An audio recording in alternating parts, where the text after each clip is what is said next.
So let's do one more derivative type of problem right here. And if you recall, one of the other derivative kind of things that we've been doing was implicit differentiation.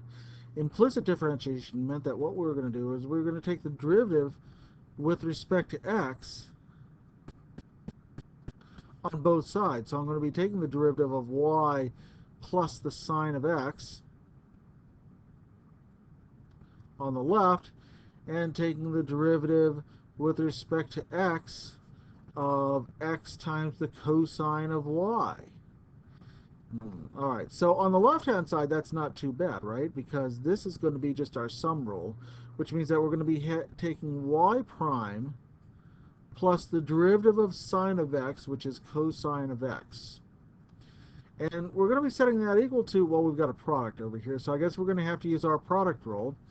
It's the derivative of the first function times the second function plus the first function times the derivative of the second function.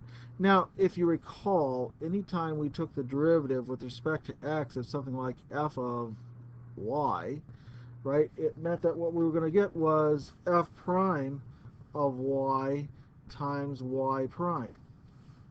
So that meant that we were going to get x times, in this case, negative sine of y times y prime.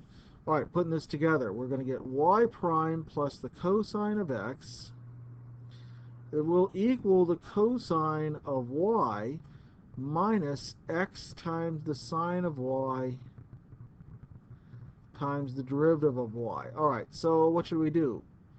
Well, that usually means that we gather all our y prime terms to one side and our non-y terms to the other. So I'm going to gather y prime plus x times the sine of y times y prime. And that will be equal to the cosine of y, and I subtract cosine of x from both sides to get minus cosine x over here. Factoring out y prime gives me 1 plus x times the sine of y. That's equal to the cosine of y minus the cosine of x. So y prime will be this fraction cosine of y minus cosine of x divided by 1 plus x sine of y. And we're done. See you in class.